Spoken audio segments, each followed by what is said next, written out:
Yeah, after I left Google, I convinced a buddy of mine to fly from the Bay Area to Denver, rented a car, got all the insurance protection on the car, worried about hail damage and everything else. And we went Yes. out chasing and ended up catching the most superb tornado that week we were chasing. And I was hooked.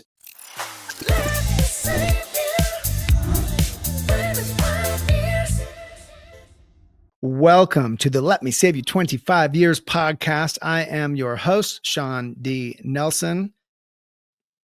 Just like his products, our guest today keeps things simple and proves that simple is sometimes the best way to do it.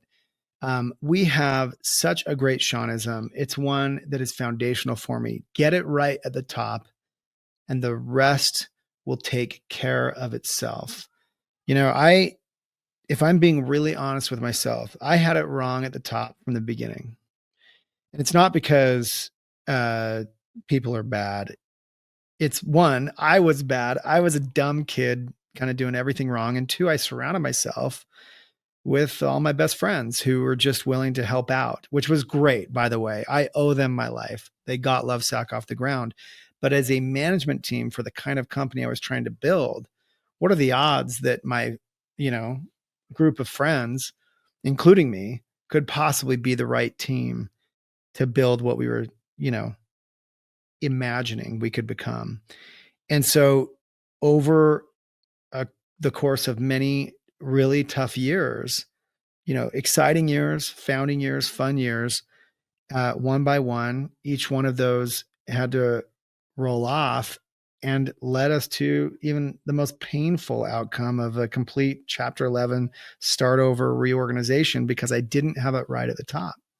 If I'm being honest, we did a lot of things right along the way. We had a cool name, we had a cool product, we were off and running, we were opening stores, but we just didn't have the kind of well-selected top leadership team that we needed to make it all work. So I have a testimony from experiencing the worst kind of creatoring, that you need to have it right at the top. And if you get it right at the top, the rest just has a way of taking care of itself. And today I can say with confidence, we have it right at the top at Lovesac because we've been willing to commit to that. So today's guest is a serial entrepreneur. The parallels between the businesses he's built, been with Google, one of the biggest companies in the world, for a decade, built his own companies, currently building this really cool, sustainable brand, Humble Brands, which you may have heard of, make the coolest deodorant. And he's a storm chaser, right? He's facing into the scariest possible natural disasters and heading into them headlong, where he not only gets to experience those, but go help the people on the other side.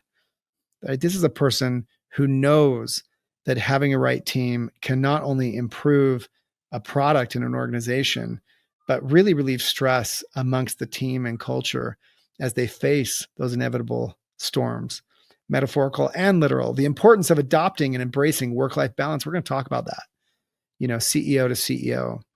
We're going to talk about our mutual approach to sustainability and why it's part of the long game for business, humanity, and the earth. We get into greenwashing.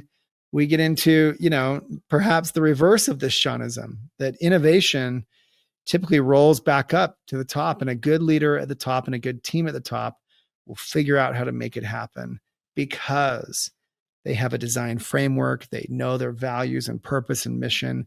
And when you innovate against any industry, knowing what you stand for, the end result is something different and competitive and beautiful, just like we're trying to build at Lovesac. And I get to unpack this with one of the foremost leaders today. I hope you love it. Today's guest is someone who embodies the idea that if you get it right at the top, everything else just works out. He's a seasoned leader, a serial entrepreneur, and believe it or not, a real life storm chaser. He spent nearly a decade at Google helping to shape one of the most powerful companies on the planet. And now he's taken that experience to build something completely different as the CEO of Humble Brands, a company redefining what it means to create simple and honest and effective products. that's close to my heart. But beyond the boardroom, he's also out in the field, literally tracking and chasing some of nature's most powerful forces. He knows what it takes to lead, and he has proven why leadership, vision, and decision making at the highest level sets the tone for success in everything that follows.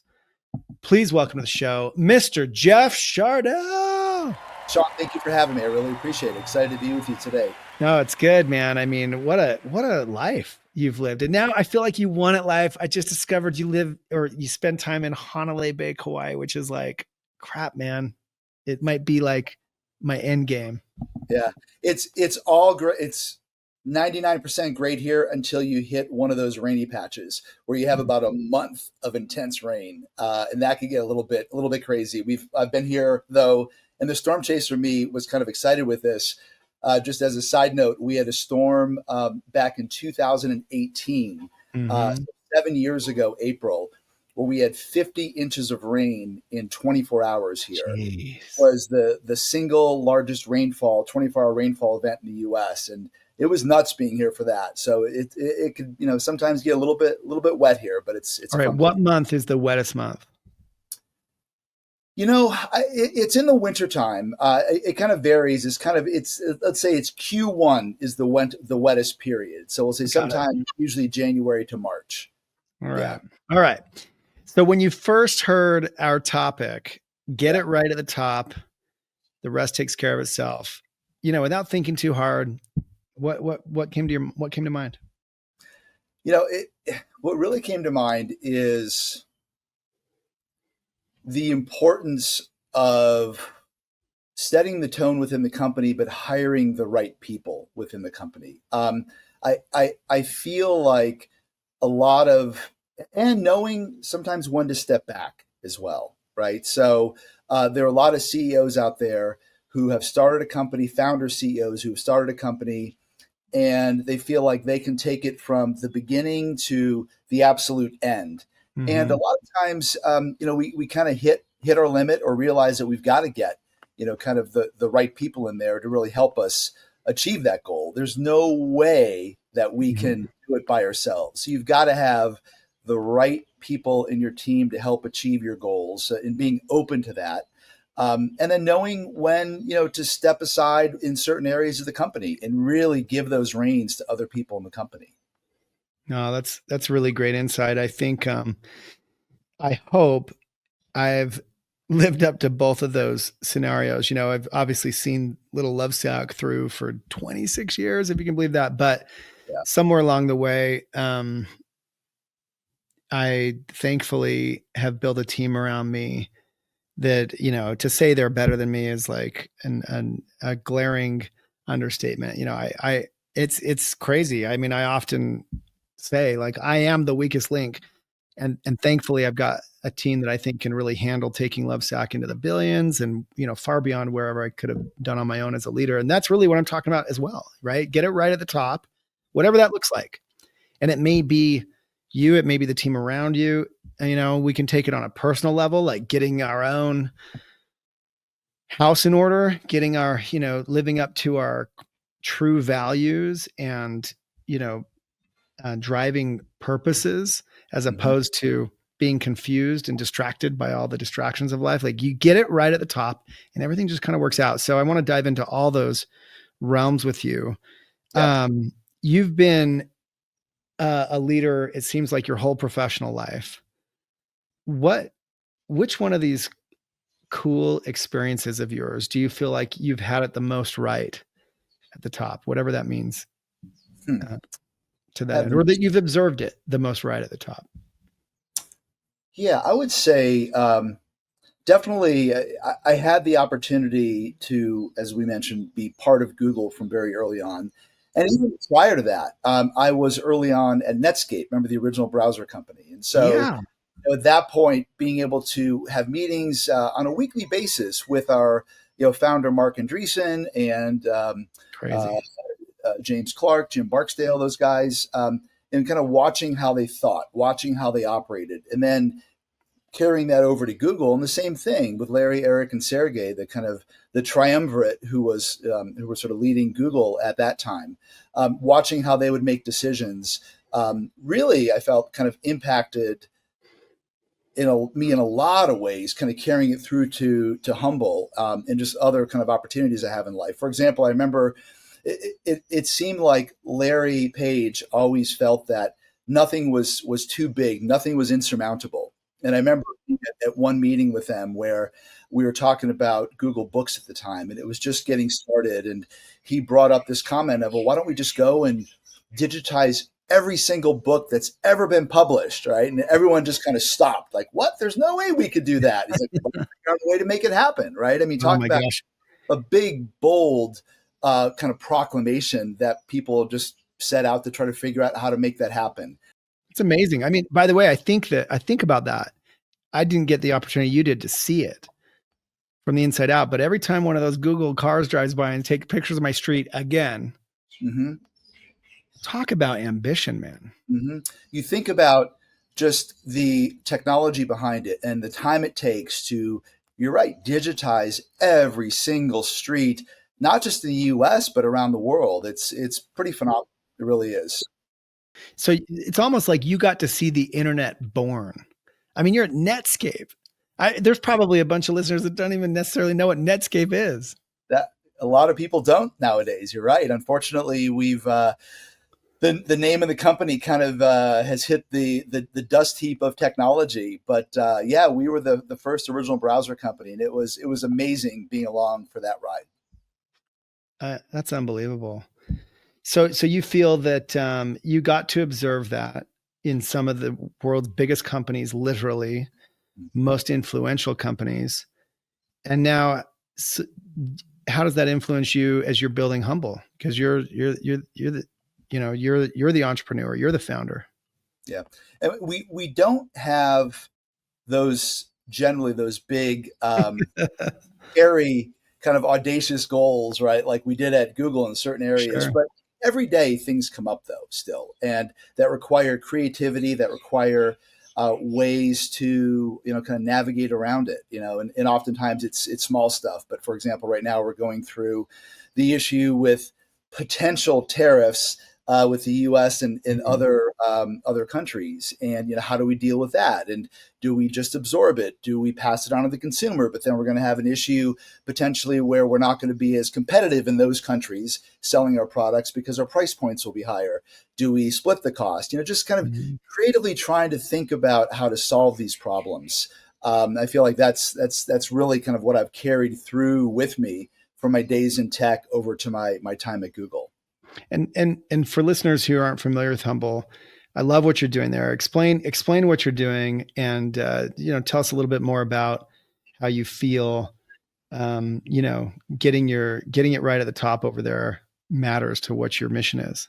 Yeah. So at Humble, I started the company, gosh, about 10 years ago.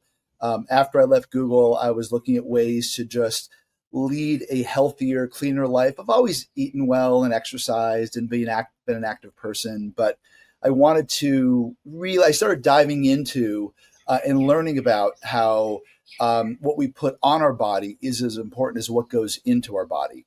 And it doesn't sound like a big deal now, but 10 years ago, of course, it was all the rage was all organic and eating non-GMO. But people didn't really think that much about what goes on our skin being the largest organ, and a lot of what goes onto our skin is absorbed into our body. And so, as kind of way of background for Humble, I tried the natural deodorants that were out there at the time because that was one of the things I had read about antiperspirants and how potentially damaging to the body antiperspirants can be. Tried the natural deodorants that were out there at the time. None of them worked well for me. And so I decided just to start mixing in my kitchen. Didn't really have a background in it, but ended up coming up with some different formulas, used myself as the guinea pig, and I've started giving it to family and friends and getting feedback from them. And at first, I really was just going to kind of keep it a side project, but I couldn't keep it a back burner side project for too long. I finally got to a point where I felt like I had to make something bigger of this, which is why I launched Humble.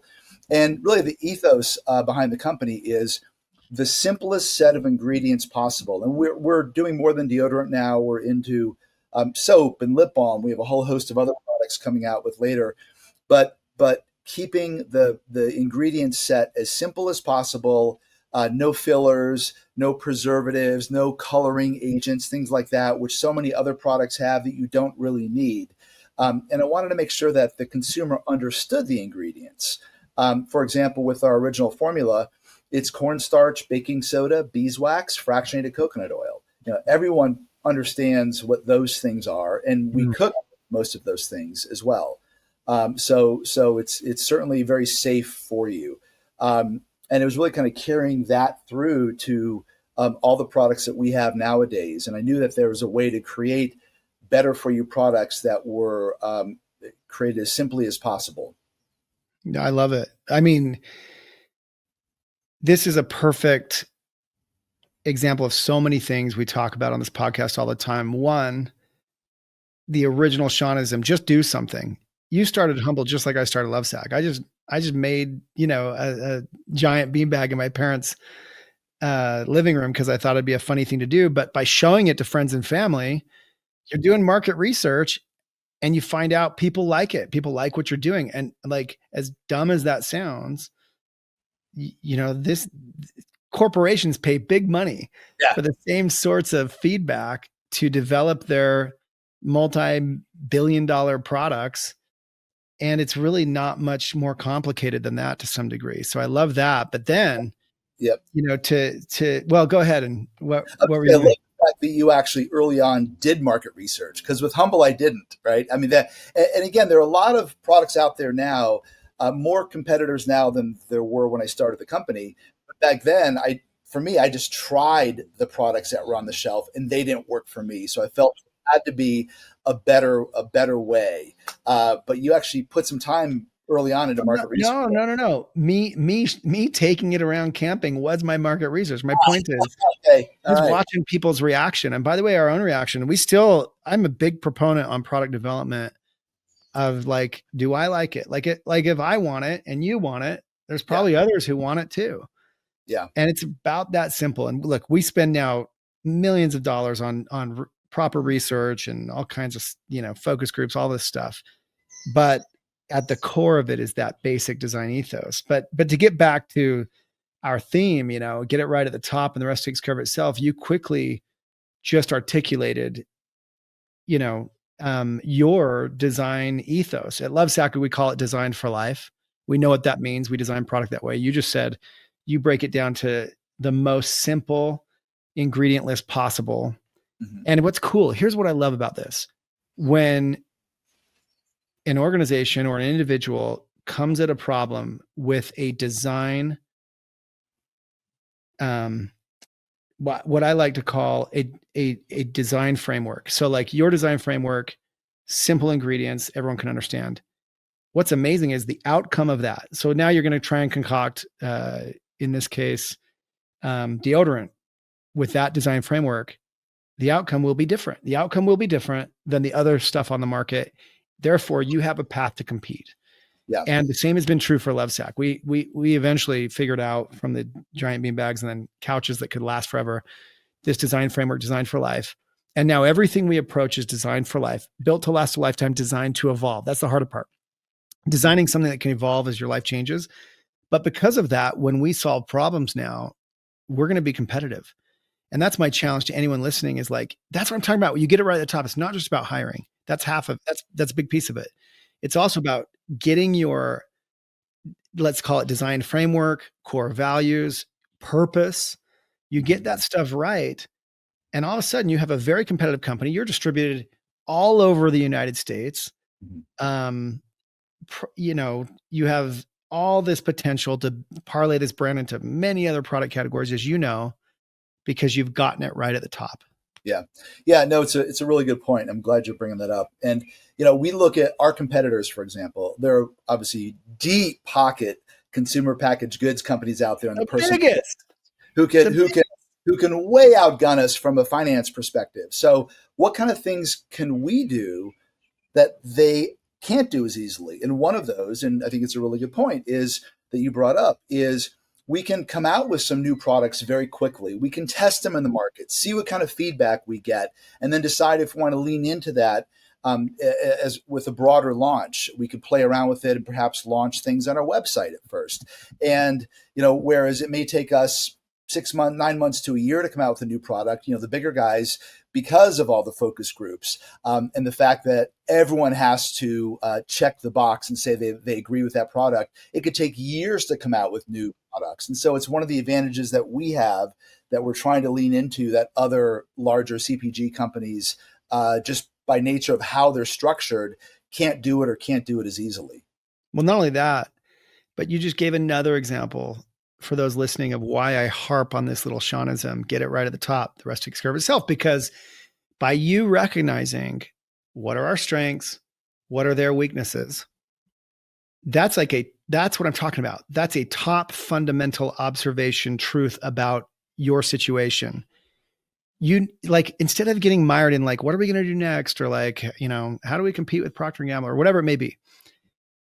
When you identify these core principles, first, your design framework that you talked about. Second, this observation about your strengths, their weaknesses, that now can not only influence your product design, but many other aspects of your business. That's what I'm talking about, getting it right at the top. For Lovesac, and as we've gotten to the size we are, right?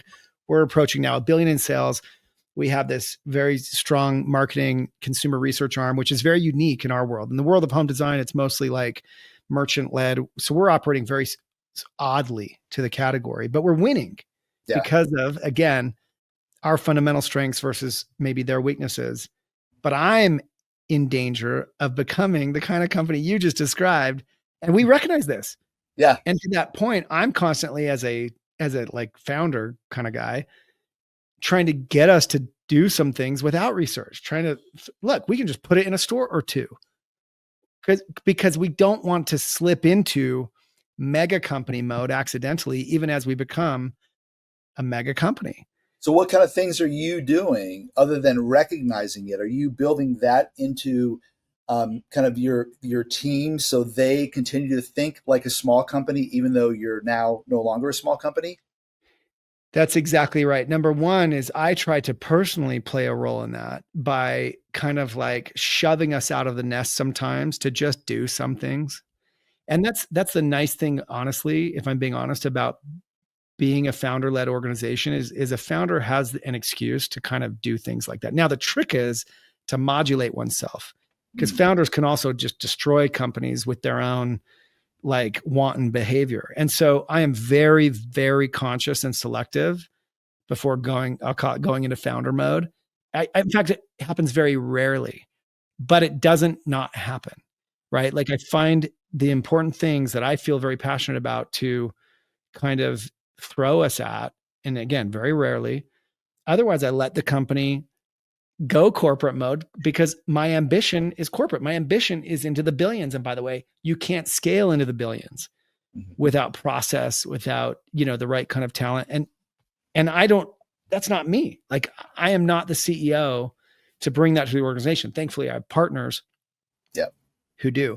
And so it's this delicate balance of partially my role. And then to your point, partially building process around disrupting ourselves. And listen, it's a tricky thing, but I'm conscious of it. And it's a great call out. I'm glad you're bringing that up, because that was one of the things I did early on that I think would sometimes drive the company crazy, to your point. I would have a new idea and I would just fire it at someone or call them about it. And because I was the founder, they felt like, oh, we got to do it. So we got to either drop this project and start doing that, or try to figure out a way to do both. And at the time I was like, great, they're going to move forward with it. Right.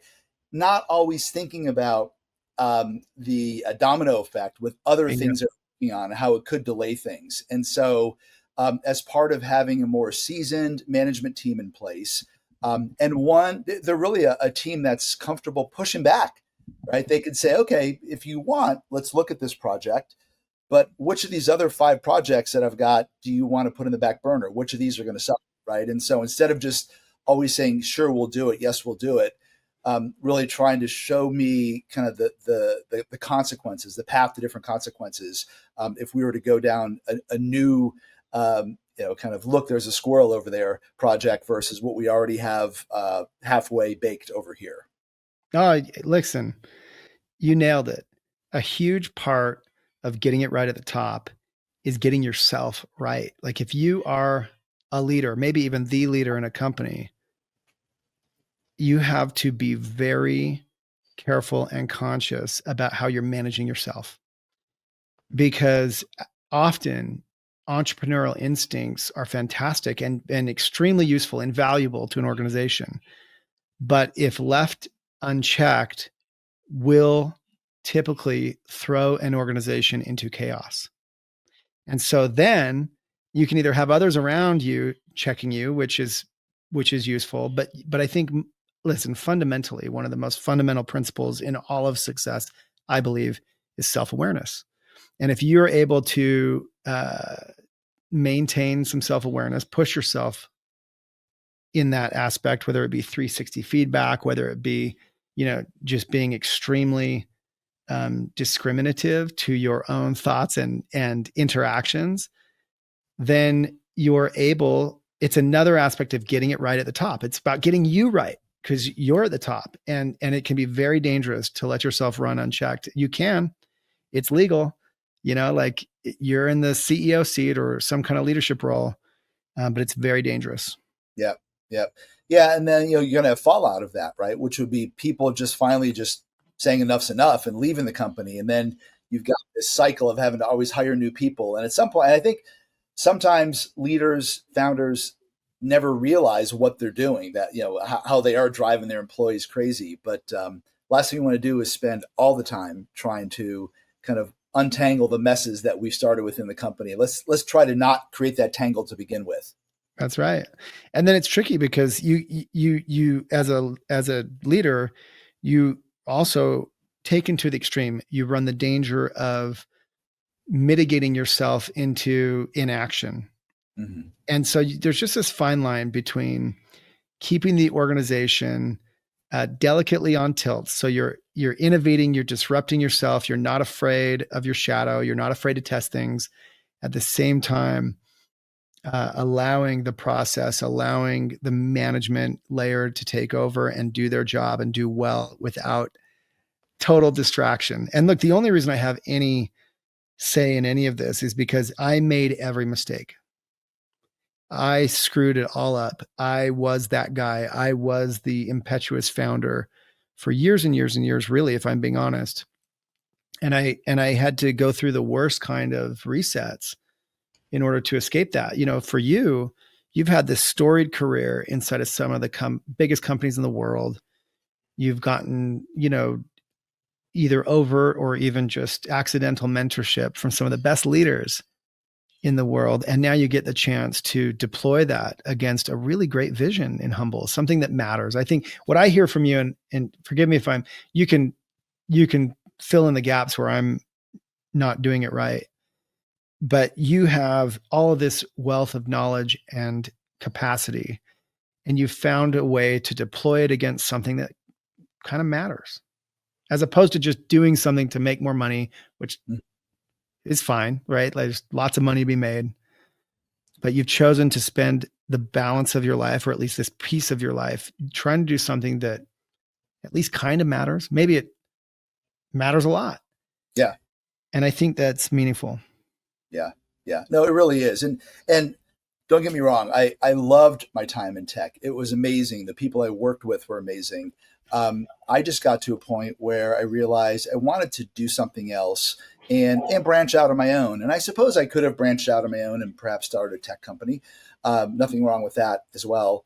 But there is also that work-life balance, and I wanted to be able to kind of lean into that a little bit more, and really enjoy that. And I guess that's a question I have for you also, maybe something we could talk about, is work-life balance, right? I know it's an overused phrase, but I know so many entrepreneurs that just 100% of their time is dedicated to the company, but which is good to a point. But eventually, if they don't have their own personal kind of outlet, ways to just kind of decompress, then it's going to take a toll. It's going to take a toll on the company, going to take a toll in their life. Mm-hmm. And I'm just wondering what you do for work-life balance.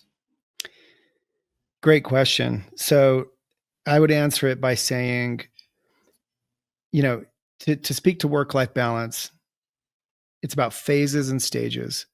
Mm-hmm. So I lived for years 100% in. I'm talking, I traveled as much as necessary, an insane amount.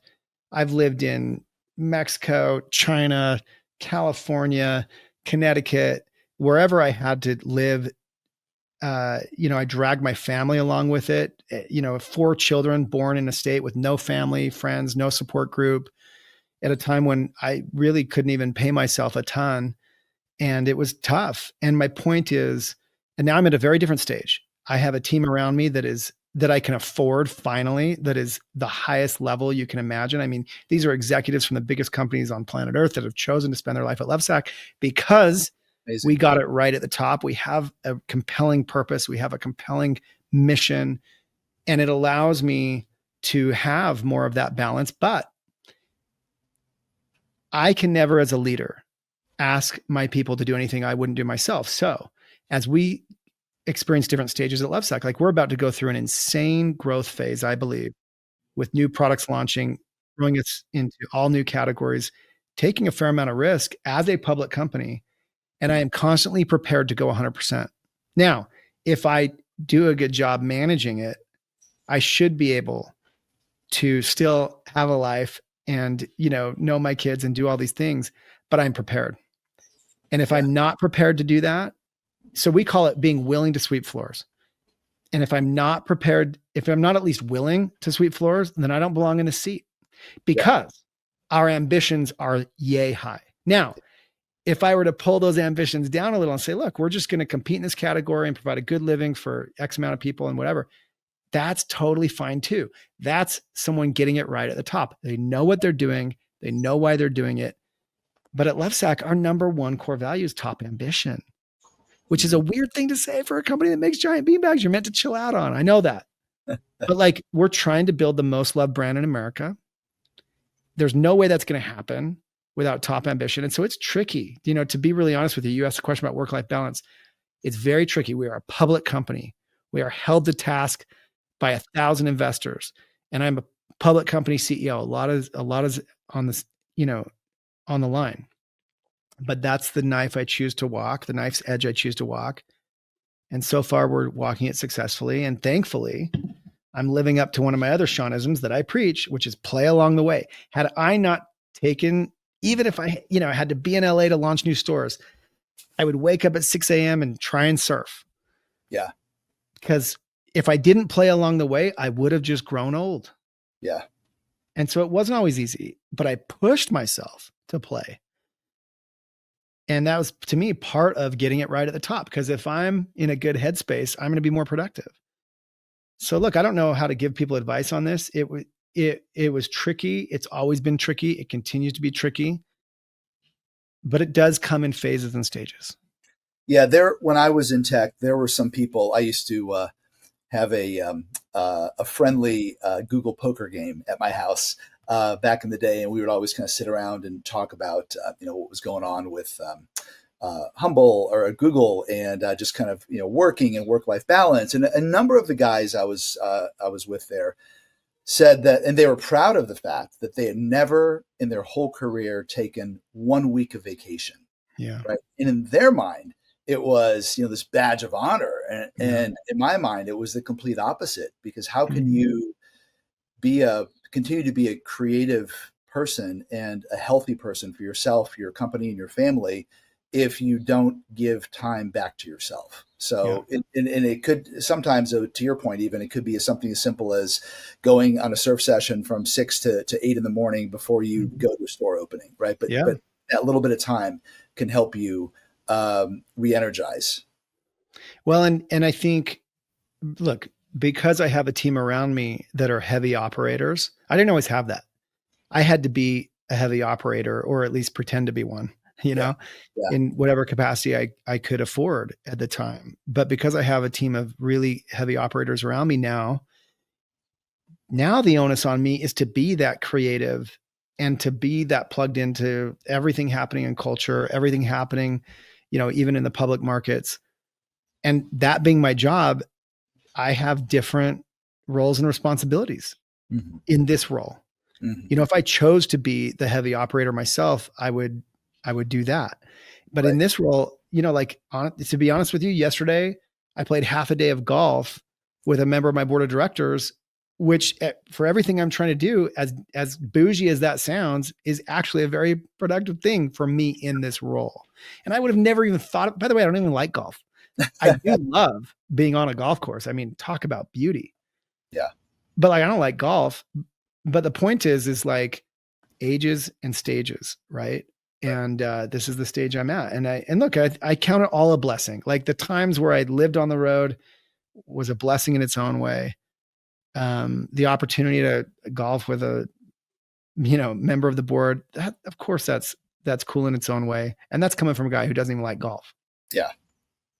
So look, I have to go here. So besides cooking up this amazing company, Humble Brands, I absolutely am so aligned with you from an ethos point of view. As we recognize, by the way, we're both in the Black T-shirt club. Yes. Which anyone listening knows, like, you'll never, ever, ever see me, except at church on Sunday, which I'm a churchgoer, but you'll never see me in anything other than a black T-shirt, because it's my silent protest to the fashion industry who tries to convince us that all of our jeans are too tight now. There's no force in the universe that determines the tightness of jeans. It is only a game to make us replace our whole wardrobe. So this is my silent protest. You found it useful to you. Talk to me about your point of view on sustainability, this point of view on from a first principle standpoint with Humble, you know, your brand that you're building. I really respect it. Yeah. Yeah, no, definitely. And one more lean into the black T-shirt for a second. It makes me think of, I believe it was Albert Einstein, right? And not that I'm putting myself in the same league with him. I'm not at all. But I believe I heard he wore the same thing every day, right? Just because he didn't want to think about what to pair with what every morning. He just wanted to get up, put clothes on, and walk out the door. Right. So and think about things that mattered. I mean, talk about a guy who moved the needle with his time on Earth. Man, that's embarrassing to me. That makes me feel like a schlub, but it does make life easy, man. I pack for trips now. It's like, I need 3 of these, 3 of these, 3 of these, and I'm gone. I don't have anything else. Yeah. And so I believe in it for many reasons. How do you parlay that to what you're building at Humble? Yeah, so I think your question had something to do with sort of sustainability and what we're doing there. Is that correct? And look, we're producing and shipping many hundreds of thousands of sticks of deodorant every month, and growing every month too. And we are doing that. We have different kinds of packaging for our products. We have our plastic packaging and our paperboard packaging, and our plastic package deodorant though. It's 80% post-consumer recycled plastic, right? And so there's the ocean surfer guy in me that just can't stand us creating anything with plastic. But I started the company that way. The price point's a little bit lower because the cost of goods is a little bit lower with that. And my goal is eventually to be able to find some sort of bioplastic or something. But until it's not there yet. Until we get to that point, at least we could do what we can do, which is 80% post-consumer recycled plastic. By us doing that alone, we've been able to eliminate the introduction every month of over 6 tons of plastic, of virgin plastic, into the environment. And that plastic itself is recyclable, which is good. Then you look at our paperboard deodorant, and it's 100% biodegradable, all the way down to the ink that we use on the paperboard deodorant package. And other companies who claim to have 100% biodegradable paperboard package, a lot of them, they're still lined with a plastic on the inside so the oils don't seep out. Yeah. So it's a bit of greenwashing going on, right? When they do that, because even if it breaks down, you're going to be introducing microplastics into the environment. It took us a long time to finally find a company that can produce paperboard package deodorant for us, or the package itself that was lined with the biodegradable silica on the inside. So all natural, very inert, and when it breaks down, it's not going to hurt the environment at all.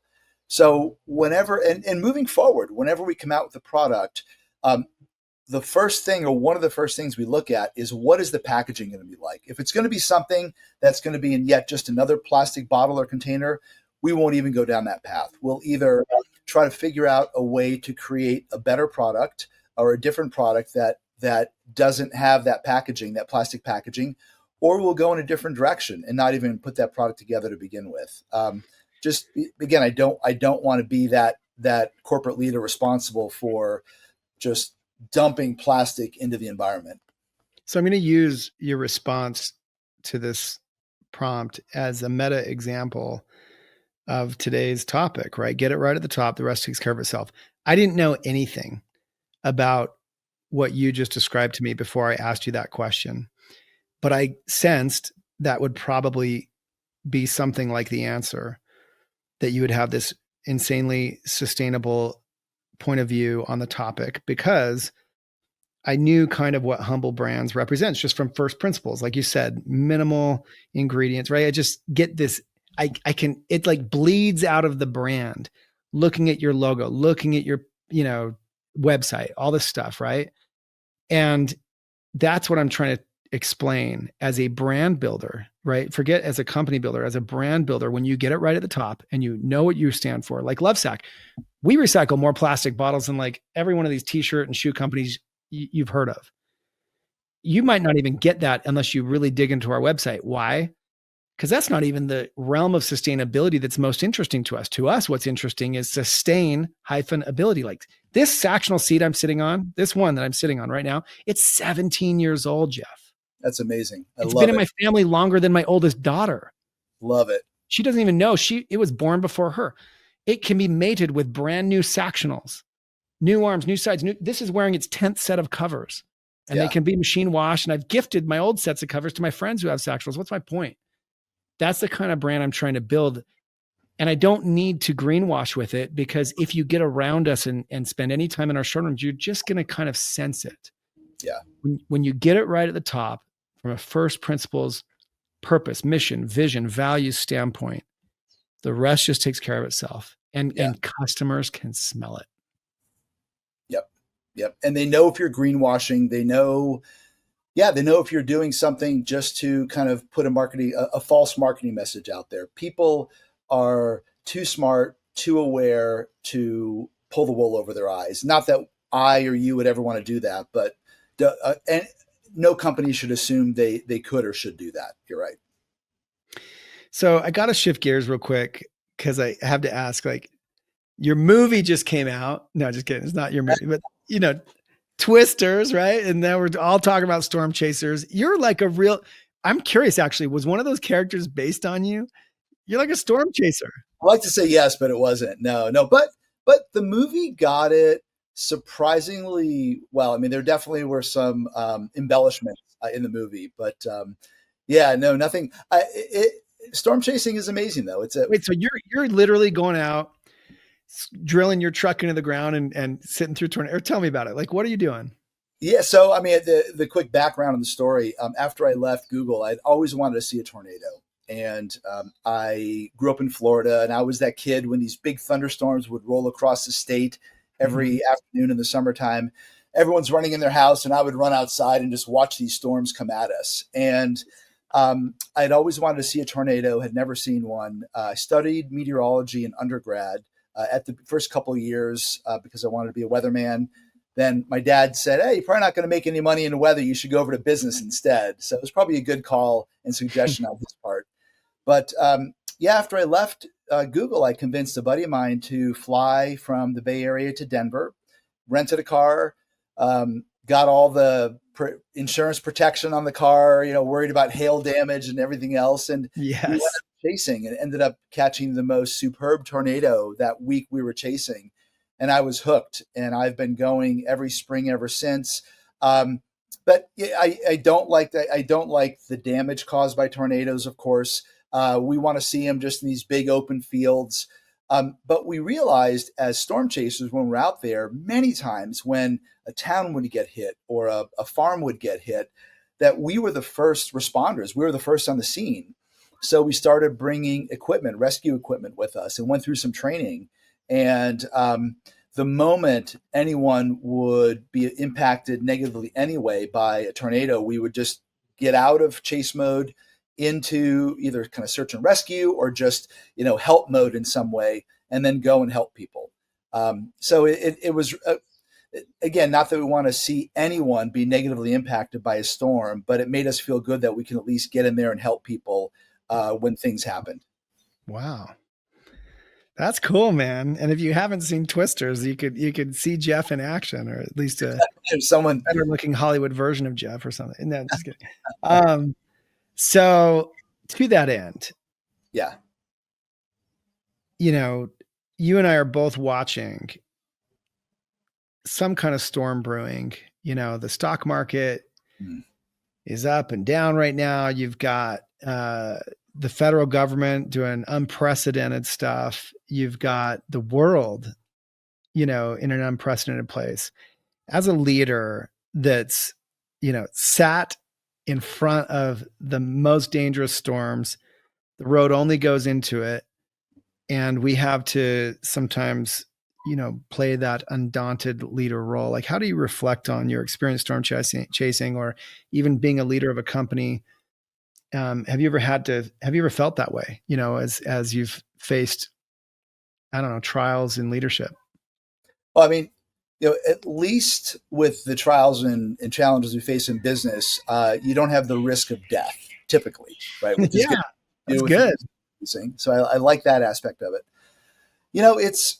You're right. I mean, these are, I know, I'm sure if we take a look at the last 100 years, every decade during that decade period, people would say, well, these are unprecedented times, and I feel the same, of course, as you brought up about this time, very unprecedented. But I'm sure, I know every kind of decade throughout history has kind of created its own set of challenges. And so I think it really comes down to being able to kind of keep one eye out, what's happening out there in the world, in the economy, how's it going to impact our business, but then not losing focus. It's so easy to just lose focus on what you're doing here with your business because you're too focused on what's happening out there. But still got to keep the other eye on managing the business and just trying to kind of navigate whatever economic or political storm the universe throws at you. Any advice for leaders who, recognize in those moments of, I don't know, uncertainty that they, they're being observed, they're leading a company? Any advice to remaining stalwart, remaining undaunted by these sorts of threats and, I don't know, difficult times? I think one of the big things, again, not to beat a dead horse, but if you have the right management team, being able to work with them and lean into them. I remember, and you probably experienced this too, early on at Humble, when things would happen either within the company or outside the company. Boy, I felt like all the weight of it would just fall on my shoulders, and almost like I felt like I couldn't talk to people within the company because you feel like they're looking at you for guidance, for inspiration, for leadership, to be the cheerleader of the company. And if you don't have that, there's that fear that they're going to lose kind of respect potentially. And so, but if you get to a point where you have the right management team, when things happen, again, whether it's within the company or outside the company, if you bring them in and collaboratively figure out how to address these issues, it's a world of difference. And it's one of the things I wish I had done earlier on in the company. I love that. I mean, as we say on this podcast, get it right at the top and the rest takes care of itself. And that's my point of view. I get asked this question all the time as a public company CEO. They ask the trite question, what keeps you up at night? And I can honestly say, without trying to be smug about it, not a lot keeps me up at night. And it's not because there are not all kinds of threats and scary aspects to the world, or even our competition or business or tariffs or whatever. It's because when you have a really sharp team, you deal with things like a really sharp team deals with things. And whether you have to trim expenses or make hard decisions or come up with new innovations, that's what a sharp team does. And that really, for me, is embodies this idea of getting it right at the top so the rest can take care of itself. Yep. And I think it's something I always try and remind myself of. Like when things feel awkward or off balance or scary, do I have it right at the top? Do I know what my guiding values are? Am I reminding myself and living up to those, making decisions according to those? Do I know what our purpose is? Do I have this design framework from which we approach innovation? And if all those things are true, it really helps me relax and just focus on, the issue at hand, as opposed to getting overwhelmed by all of it. I love that. Look, the theme of the podcast, let me save you 25 years. Any advice you'd give yourself or someone like you 25 years ago to save them a chunk off their own 25-year journey? I think that one of the biggest pieces of advice, it's hard to hire a good team early on, but early on, you're doing everything on your own. But as soon as the company is able to sustain those amazing hires, bring those people into the company, because no amazing company has been built by one person. It's built by a team of great people. Perfect. Everyone should be sure to follow Jeff on Twitter at SHARDELL, Shardell, and follow Humble Brands on Instagram and Humble Brands on Twitter, which is humble_brands, as I do. It's a fantastic brand, doing the right things for all the right reasons. Thank you so much to the guru of Google, the humble hero, the storm chasing CEO himself, Mr. Jeff Shardell. Appreciate it. Remember, you get it right at the top, and it just may save you a chunk off your own 25-year journey. Thank you.